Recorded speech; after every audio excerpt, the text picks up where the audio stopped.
La caméra de document va permettre de diffuser des choses que l'on ne peut pas faire uniquement via la webcam lors d'une visioconférence.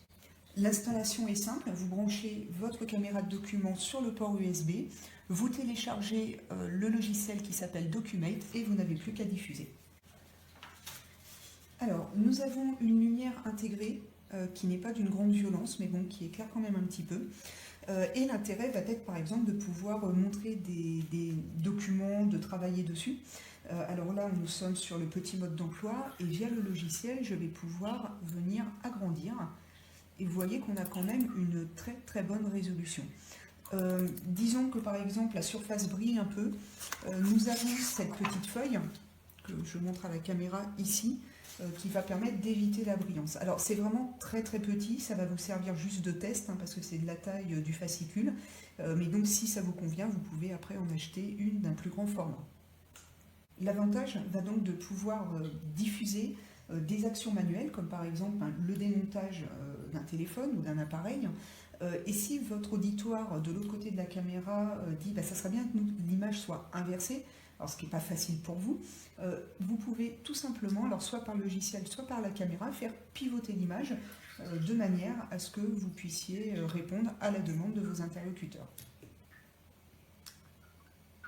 Alors, au-delà de la petite lumière intégrée, il est également possible d'augmenter la brillance de l'image, donc toujours soit via la caméra, soit via le logiciel.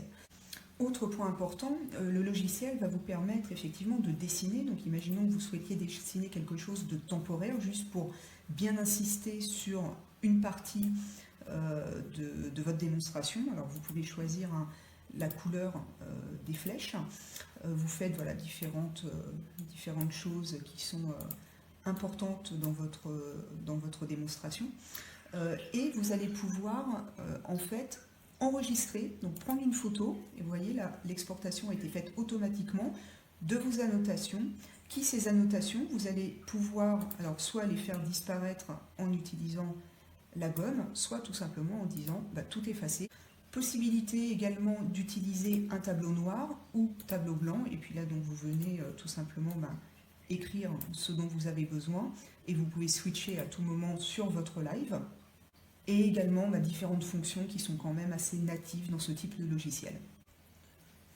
Le très gros point négatif de cette caméra et surtout du logiciel est tout simplement qu'il est impossible d'enregistrer car le logiciel plante. Donc là je vais cliquer sur enregistrer et en haut à gauche est indiqué ne répond plus et la seule solution, voilà on a un plantage intégral et la seule solution va être de fermer l'application. Si cette vidéo et mon commentaire vous ont aidé, n'hésitez pas à cliquer sur utile.